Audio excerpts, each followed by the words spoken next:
یه سوال ترکیبی مهم از فصل 2 و فصل 4 شیمی 12 رو با همدیگه میتونیم که با هم بیانش صفحه 117 ببینیم. سلام علیکم، حالتون چطوره؟ خیلی خوش اومدین. بریم با همدیگه بدون فوت وقت ببینیم چه نکاتی تو اینجا مهم هستش. من باید بدونم تو امتحان نهایی قطعا همه نمره‌اش رو به شکل کاملی بگیرم. سوال میگه بررسی‌ها نشان میدهد که میتوان موارد زیرا طی فرآیندهای از نفت خام به دست آورد. حواست باشه خود همین یه تیکه‌ای که اینجا مطرح میشه خودش سوال جای خالی بوده، سوال صحیح و غلط بوده. حواست باشه من پارازایلن، بنزن و اتن رو میتونم به شکل در واقع مستقیم از نفت خام به دست بیارم، اما ترفتالیک اسید از نفت خام به شکل مستقیم به دست نمیاد. من باید اون رو باز بیام از پارازایلن به نوعی تولید کنم. یعنی پارازایلن برای من میتونه طی فرآیندهایی که حالا توی ادامه این سال میبینی تبدیل بشه به ترفتالیک اسید و در نهایت مورد استفاده قرار بگیره واسه تولید پلی اتیلن ترفتالات که همون به نوعی پلیمر تشکیل دهنده قوطی‌های پلاستیکی بودن که حالا توی اینجا اصلا بحثی راجع به اونها نداریم. سوال میپرسه که برای تهیه ترفتالیک اسید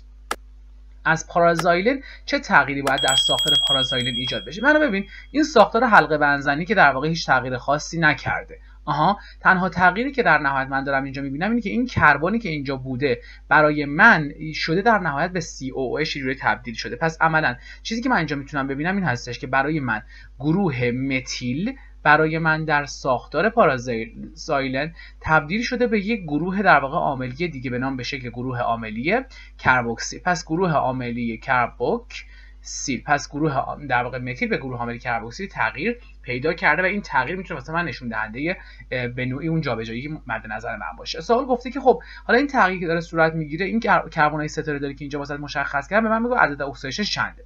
این لحظه من اجازه بده من این مورد رو واسه بپوشونمش خب و همون الگویی که توی کلیپ به نوعی تعیین عدد اکسایش واسه رفته بودم جلو عدد اکسایش کربن رو مشخص کنم. خب بعد دیگه حرفه‌ای باشه دیگه، میتونی از این هیدروژن از این هیدروژن از این هیدروژن میکشه به این کربن چیزی جابجا نمیکنه. پس واسه من عدد اکسایش -3 هستش. در اینجا برای من یه دونه به این اکسیژن میده، یه دونه به این اکسیژن، یه دونه به این اکسیژن -3 و به اون کربن کناری هم که نمیده. پس عدد اکسایش از -3 واسه من شده -3، از منفی شده مثبت. عدد اکسایش افزایش پیدا کرده برای من و به این ترتیب اگر بخوام مشخص کنم میتونم بگم پارازایلن به ترفتالیک اسید اکسید شده. در اینجا هم که این عبارت رو میتونم مشخص کنم. حالا میگه با توجه به این که من پارازایلن به ترفتالیک اسید رو اومدم اکسید کردم، در فرآیند اکسایش این فرآیند اتفاق افتاد، من باید چی استفاده کنم؟ باید اکسنده استفاده کنم یا کاهنده؟ خب مشخصا باید اکسنده استفاده کنم دیگه، چون پارازایلن اکسید شده. پس من باید گونه‌ای استفاده کنم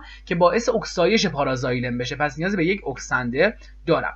سوال مطرح کرده، گفته آقا من برای اینکه بتونم این فرآیند رو انجام بدم به جای این اکسنده میتونم از ترکیب KMnO4 استفاده کنم. یه جورایی K مثبت MnO4 یک بار منفی که از الان دیگه باید بدونه دیگه این پرمنگناته. ساختار MnO4 یه بار منفی رو با عنوان یه پرمنگنات تو اینجا مشخص می‌کنیم. میگه حالا بیا مشخص کنیم با بازه نسبتا خوب این تبدیل در واقع داره انجام میشه. حواست باشه دیگه من باید توی اینجا محلول غلیظی رو و گرمی رو استفاده کنم. پس هم محلول غلیظ هم محلول گرم باید استفاده بشه تا این تبدیل انجام بشه. توی اینجا میگه من میام و MnO4 یک بار منفی من تبدیل میشه به MN4، یعنی به MnO2 داره تبدیل میشه. تو MnO2 اگه من مشخصا واسط بنویسم، در اینجا من میدونم عدد اکسایش -7، تو اینجا عدد اکسایش -4. ازت پرسیده واسه من تغییر عدد اکسایش اتم منگنز رو مشخص کن چنده. خب منگنز -7 واسه من شده منگنز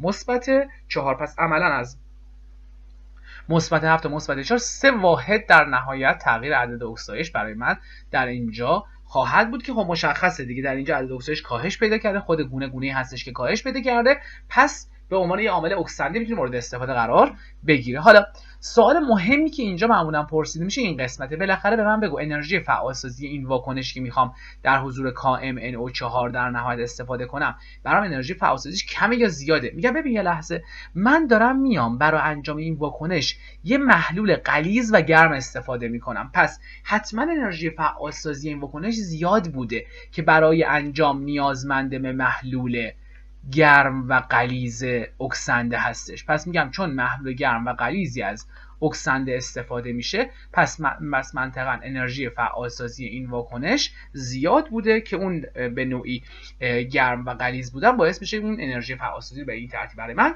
تامین کنه. بسیار خوب، اینم سوال مهمی بود. معمولا دیگه میاد به عنوان یه سوال نیم نوبه 75 ثانیه تو امتحان نهایی مختلف اومده و من به جای تو باشم روش کاملا متمرکز میشم رو مفهوم تغییر عدد اکسایش، مفهوم اکسنده کاهنده از فصل 2. سعی میکنم مسلط و دقیق کار رو ببرم جلو تا بتونم در نهایت تو امتحان نهایی سوالاتش رو به درستی هم حل کنم، چون ترکیبی هم هست حتما ازش سوالی خواهد اومد. بسیار خوب، سوال بعدی رو هم همراهیم کن اگر اشتباه نکنم. بله، سوال آخرمون هست، سوال بسیار مهمی قبل از تمرین دوره‌ای که باید حتما راجع بهش اطلاعی داشته باشی. مراقب خودت باش. روزت بخیر. تو کلیپ بعدی میبینمت.